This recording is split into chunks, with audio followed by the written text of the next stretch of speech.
Ang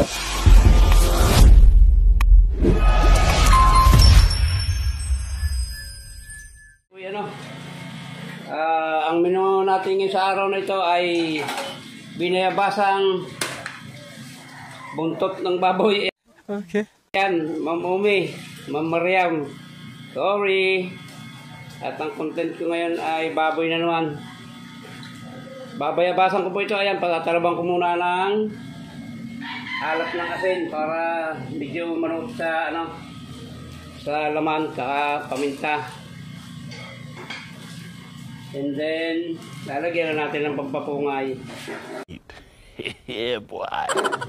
Tapos ay tatakpan na natin yan. Maya-maya natin lagay yung bayabas at saka yung gabi. Pag kumulo yan, lalagay ko na yung bayabas at saka yung gabi. Okay, abang-abang lang. A few minutes later. Yan guys, tingnan natin kung kulo na.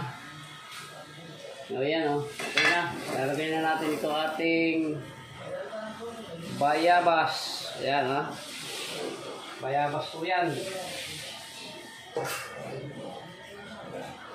Bayabas. Tapos lalagay natin itong gabi. Ayan. At lalagyan po natin yan ng hindi naman masyadong maraming sabaw para lang abutin siya. Mamaya natin ito sakali dagdagan ng sabaw. Ayan. Ngayon, kung ayos na, hindi na. Ayan o. Yan, tatakpan muna natin ulit yan guys. Tayo natin lumambot. Sabay-sabay na lalambot yan. Pati madudurog na yan. Pati yung bayabas at saka yung gabi. Yan o. Meanwhile. Buksan natin at titingnan natin kung ano. Yan na. Medyo kaunti na yung sabaw. Kasi natin, dudurugin natin yung bayabas para saka yung gabi. Dudurugin natin para lumapot yung sabaw. Ayan o. Dadagdagan na natin ito na guys ng medyo malambot na yung karne. Dadagdagan na natin ito ng sabaw. Ayan o. Medyo malambot na. Kulang yung sabaw niya. Dudurugin lang muna natin para sumama siya sa sabaw. Para malapot at lumasa yung bayabas. Dadagdagan natin ang kaunting asin. At patis lang nga yung nilagay ko rito. Ayan na. Gawan pa natin. Tama-tama yun. Medyo matigas pa ito eh. Pipitikan natin ang kaunting asin. Para patis lang kasi. Kaunti lang nilagay ko dyan. Patis lang.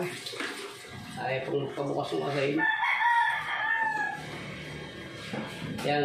Palalabutin ko pa ito ng kaunti. Medyo matigas pa yan. Mamaya pag bago ilagay ang gulay, lalagyan ko ulit ng yan. Lalagyan ko ulit ng sabaw. Kaya takpan muna natin at nang lumambot ng gusto.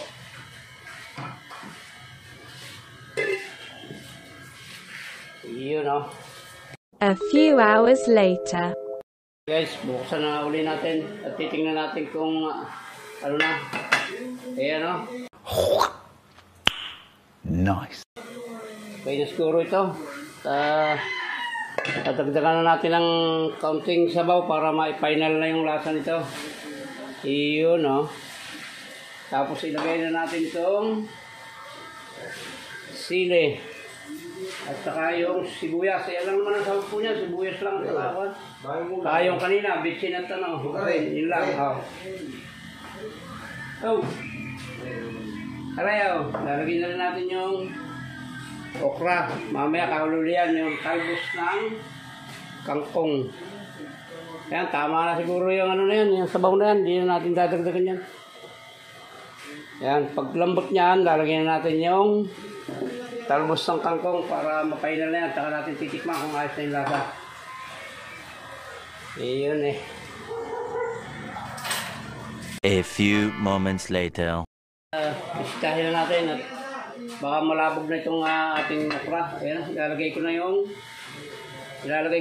yung kangkong. At baka malabog na yung okra, masobrahan sa sa luto. Ayan o. Ayan, pagkaluto nito, titikman natin at tatakpan muna natin. Pagkaluto nito, titikman natin kung tama na yung lasa niya.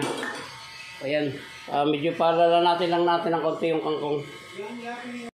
Ayan, tingnan natin kung ayan, pwede ito, luto nito. Titikman na natin kung anong lasa, kung panama na ba yung alat. Sarap! Ayan, okay na. Tamang-tama lang yung alat. Hindi siya maalat, hindi siya matabang. So ayan, maraming salamat po sa lahat po ng umabot sa dulo ng vlog na ito. Maraming salamat sa inyo. At mabuhay po kayo. Mabuhay tayong lahat. Thank you very much and I love you all. Bye-bye.